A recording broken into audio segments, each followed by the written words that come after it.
नमस्कार दोस्तों, काबिल न्यूज में आप सभी का स्वागत है। और बिहार एसएससी का एग्जाम डेट घोषित कर दिया गया। काफी बच्चों का सवाल था कि 8 साल में पिछला वैकेंसी क्लियर हुआ है, एग्जाम लेगा नहीं लेगा। एडमिट कार्ड भी जारी कर दिया गया है और 23 और 24 दिसंबर को परीक्षा फिक्स हो गया है। किताब 3 ले जाना है और कौन कौन किताब ले जाना है, इस पर भी हम बात करेंगे। इसी मुद्दे पर हम बात करने के लिए इसके झा सर के साथ है कि एग्जाम में कैसे जाना है, क्या लेकर जाना है। तो सबसे पहले सर स्वागत है आपका काबिल न्यूज में। बहुत बहुत धन्यवाद सर, बिहार एसएससी का एग्जाम डेट भी घोषित हो गया, एडमिट कार्ड भी आ गया सर। 23 और 24 दिसंबर को परीक्षा है, काफी नजदीक है सर।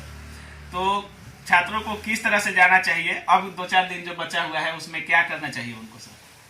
देखिए, आज तो 16 तारीख ही है, तो आप समझिए कि मुश्किल से आपके पास 5 दिन है।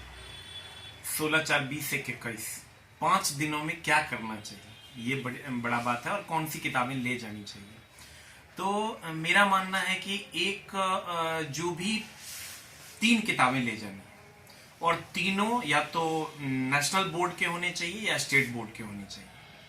तो आप जिस किताब को लगता है कि ये पेपर मेरा कमजोर है, कोई एक पेपर आपको लगता होगा कि वो मेरा कमजोर है, आप उस किताब को कोशिश कीजिए कि एक दिन में कम से कम 6 घंटा दे करके देखिए। आप कोई भी किताब पढ़ ही रहे होंगे, कोई ना कोई टेक्स्ट बुक आप पढ़ ही रहे होंगे, और उस किताब में भी लगभग वही सारी बातें हैं, कोई अलग से कोई चीज नहीं डाल दिया गया है। एनसीईआरटी है या बिहार सरकार की किताबें हैं या अन्य किताबें जो भी है ले जानी है, नेशनल बोर्ड की या स्टेट बोर्ड की जो भी किताब आप ले जाइएगा, उसमें भी वही बात लिखा हुआ है जो आप जनरल बुक जो पढ़ रहे हैं किसी जनरल ऑथर की, सेम चीजें लिखी हुई है। बस आप खोज कैसे पाइएगा, तो खोजने के लिए आप कुछ काम को ध्यान में रखें। अब जैसे आप सबसे पहला काम तो ये करें कि एक दिन 4-5 घंटा टाइम दे करके पूरा का पूरा किताब जो है ना, अपने दिमाग रूपी स्कैनर लगा करके पूरा का पूरा तीनों किताब को आप स्कैन कीजिए 6 से 8 घंटा लगाकर। एक दिन आप कुछ मत पढ़िए और 6 से 8 घंटा आप टाइम दीजिए और सारी किताब को आप 3 को किताब जो आपको ले जाना है 3 सब्जेक्ट का, कोशिश कीजिए उसको स्कैन करने की। देखिए, मैथ में तो कोई किताब है नहीं जो आप ले जा सकते हैं, रीजनिंग में कोई किताब है नहीं जो आप ले जा सकते हैं, तो इधर बच गया आपका हिस्ट्री, सिविक्स, ज्योग्राफी, उसके बाद फिजिक्स, केमिस्ट्री, बायो, इकोनॉमिक्स। उसमें आपको कुछ पेपर है जहां से बहुत ज्यादा क्वेश्चन आ सकते हैं, जैसे आप पॉलिटी को ले लीजिए, आप हिस्ट्री को ले लीजिए, ज्योग्राफी को ले लीजिए और बायो को ले लीजिए, साइंस में बायोलॉजी। ये जो 4 पेपर है, ये आपका, इसमें से कोई 3 जो आपका कमजोर है उसको लेके जाइए।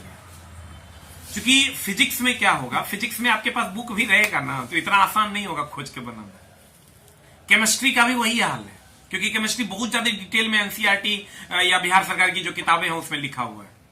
एक जगह जो आपको साइंस में आसानी होगा वो है बायोलॉजी। बायोलॉजी में खोजना बहुत आसान है। या तो आप जो इंट्रोडक्शन, जो परिचय दिया हुआ है, जो चैप्टर का नाम दिया हुआ है, जो टॉपिक का पेज नंबरिंग किया हुआ है, या तो वहां से खोजिएगा। पहले आप जो शुरू में चैप्टर का सारा दिया हुआ रहता है कि ये इतने नंबर पेज में, ये इतने नंबर पेज में, ये इतने नंबर पेज में, वहां से आप सीधा उस टॉपिक का उस पेज में जाइएगा। सीधा ऐसे लीजिएगा, आप ऐसे लीजिएगा, आप किताब ऐसे पलटने लगिएगा तो मामला गड़बड़ा जाएगा। ऐसे लेके ऐसे किताब नहीं पलटने लगना है। पहले आप फर्स्ट पेज लीजिए, फर्स्ट पेज लेने के बाद वहां से आप कंटेंट देखिए। मान लीजिए कोशिका में जाना है तो कोशिका 8 नंबर पेज में है, तो 8 नंबर सीधा खोजे। आप खोजे तो ऑलरेडी वो हमारे दिमाग में स्कैन है, कहां पर क्या है, किस ऑर्डर में। ऑर्डर क्या है, जो किताब आप पढ़े हैं, जनरल बुक जो आप पढ़े हैं उसी ऑर्डर में। अगर आप हिस्ट्री पढ़े हैं तो प्रथम विश्व युद्ध के बाद ही दूसरा विश्व युद्ध होगा, तो आपको दिख रहा है कि ये प्रथम विश्व युद्ध इस काल से चल रहा है, तो आगे पलट देना है। आप कोशिश करना है कि पहले पेज में जो प्रेफेस दिया हुआ है उससे आप वहां तक पहुंचे तो ज्यादा बेहतर है। आप कहिएगा ओवरऑल सर गोगो हो रहा है, तो ओवरऑल हम आपको बताते हैं। ओवरऑल आप तीनों किताब जो आपको लेके जाना है 3 सब्जेक्ट की, उसको लेके बैठिए। आप बैठ के आप देखिए, 2-4 क्वेश्चन सामने में लीजिए, आप कोशिश कीजिए उसको खोजने का। आप खोजिएगा जब तक आपको पता चलेगा कि क्या क्या दिक्कतें हो रही है, तो 2-4 बार उस दिक्कत को रिवाइज कर लीजिए। मान लीजिए कि कोई एक क्वेश्चन हम देखे, 4 गो क्वेश्चन, हमको वो क्वेश्चन आता है, लेकिन मान लीजिए हमको खोजना है। हम बोले फिजिक्स और केमिस्ट्री में कोई किताब काम नहीं करेगा, तो बायोलॉजी 9th-10th का जो बुक ले जाएगा सब उसमें 21 में है, तो फिजिक्स और केमिस्ट्री में अटेम्प्ट करने की गुस्ताखी नहीं कीजिएगा। आप 9th और 10th की जब किताब लीजिएगा तो उसमें फिजिक्स, केमिस्ट्री, बायो 21 में है, अलग अलग नहीं है। अच्छा सर, जो पढ़े नहीं होंगे एनसीईआरटी का किताब, हाँ तब भी हो जाएगा, कोई दिक्कत नहीं है, हम बताते हैं, अगर जुगाड़ है। एनसीईआरटी की किताब आप नहीं पढ़े तब भी हो जाएगा। एनसीईआरटी बड़ा बढ़िया किताब है, आप थोड़ा सा अगर उसको समझने की कोशिश कीजिए, आप एक चैप्टर को, उसमें आपको क्या मिलेगा, जो मुख्य बिंदु है उसको ब्रैकेट में कर दिया गया है, उसको हाईलाइट कर दिया गया है। दूसरा, पहले तो आप चैप्टर से पकड़िए, चैप्टर से नहीं पकड़ाता तो हेडिंग से पकड़िए, हेडिंग से नहीं पकड़ाता है ऑर्डर से पकड़िए, ऑर्डर से नहीं पकड़ाता है टेबल से पकड़िए। ये सब कुछ मत कीजिए, 4 गो क्वेश्चन लीजिए जो आप जानते हैं, उसका चैप्टर भी आपको पता है, पहले उसको खोजने की कोशिश कीजिए। 4 गो आप जो नहीं जानते उस क्वेश्चन को लीजिए, उसको खोजने की कोशिश कीजिए। आप 4 क्वेश्चन में एनालाइज कीजिए कहां कहां दिक्कत हो रहा है, किस किस चीज को हमको देख के रखना है। 6-8 घंटा आप लगा दीजिए उसमें, उस चीज को देख लीजिए, वो दिमाग में स्कैन हो जाएगा, आपका काम हो जाएगा। हम ये नहीं कहते हैं कि किताब देख देख के आप सब सवाल बना दीजिए, वो लास्ट ऑप्शन है, लास्ट ऑप्शन। जैसे जैसे उसका हम आपको बताते हैं, अगर किसी बच्चे को 150 का आंसर भी बता दिया जाए ना कि इसका ए, इसका बी, इसका सी, इसका डी होगा, वो भी जाएगा एग्जाम हॉल में ना, खाली वो अगर सुन के जाएगा, पढ़ा हुआ उसका नहीं है, तो 110 115 से ज्यादा स्कोर नहीं कर पाएगा। पूरा का पूरा आंसर उसको दे दिया जाए कि 150 का 150 तुमको आंसर पता है, ये देखो इसका आंसर जो है अकबर है, इसका आंसर बीरबल है, इसका आंसर विटामिन ए है, इसका आंसर ये है, इसका आंसर वो है। वो एग्जाम हॉल में जाएगा, चला तो कंफ्यूज कर जाएगा। 150 का 150 देख के जाएगा, बनाएगा 110 115। लेकिन जो जानता है ना, वो 150 अगर जानता है और थोड़ा बहुत देख लेगा तो 140 टका देगा। तो कहने का मेरा मतलब, अब इसका प्रयोग मेरा किया हुआ है। चला, मेरे बगल में एक लड़का था, वो अनाधून चोरी करके लिख रहा था। हम लोग गए थे, चला एक एग्जाम चल रहा था, उसमें हम लोग ऐसे ही घूमने चले गए थे क्योंकि उसी कैंपस में रहते थे। वो अनाधून चोरी करके, हम लोग खिड़की से देखे, वो अनाधून चोरी करके लिख रहा था। ये वो लड़का था जो खुद लिख रहा था। दोनों जब बाहर निकला तो हम उसको पूछे, यार तुम कितना बनाया? तो जो चला चोरी करके लिख रहा था वो 70 नंबर बनाया, और जो बिना चोरी के लिख रहा था, मतलब बिना नोट्स के, बिना किताब के लिख रहा था, वो 90-95 ठेका दिया। वो बोला हमको टाइम ही नहीं मिला कि हम नोट्सवा देखेंगे, इतना क्वेश्चन लिखना था। आपको सबसे पहली बात तो उसमें टाइम इन्वेस्ट नहीं करना है, कोशिश करना है पहले खुद से करने का। उसके बाद मेंटली डिसाइड करना है कि कौन सी किताब हमको सुविधाजनक होगी कि हम उसमें खोज लेंगे वो बात। वो पहले तो ये डिसाइड कर लेना है कि वो बात हम खोज पाएंगे। आप खोज पाएंगे तो चैप्टर पलटना है, वो टॉपिक पलटना है, ऑर्डर पलटना है, चार्ट पलटना है, आंसर तक पहुंच जाए। एक चीज बड़ा है सर, है इसमें है, बड़ा उलटफेर कर सकता है रिजल्ट में, मैथ और रीजनिंग। सर 75 नंबर का सिर्फ मैथ और रीजनिंग है, तो इसको किस तरह से सॉल्व करना है कि ज्यादा टाइम न लगे बच्चों का? सर देखिए, 2 बातें हैं मैथ में और रीजनिंग में। ये ध्यान रखिएगा कि दोनों स्कोरिंग पेपर है, और बिहार वालों सबका बेस्ट ऑफ द बेस्ट रहता है, लेकिन उलझना नहीं है। बहुत ज्यादा आप में टैलेंट है, ये हम मानते हैं, लेकिन उलझिएगा तो उलझ जाइएगा। जैसे रीजनिंग है, आप किसी पजल में उलझ जाइएगा तो फिर उलझ जाइएगा, आप आगे नहीं बढ़ पाइएगा। मैथ है, अब किसी क्वेश्चन में उलझ जाइएगा तब उलझ जाइएगा, आप आगे नहीं बढ़ पाइएगा। तो हमसे एक लड़का पूछा, है सर ये बताइए कि कैसे पता चलेगा ये क्वेश्चन में हम उलझ जाएंगे।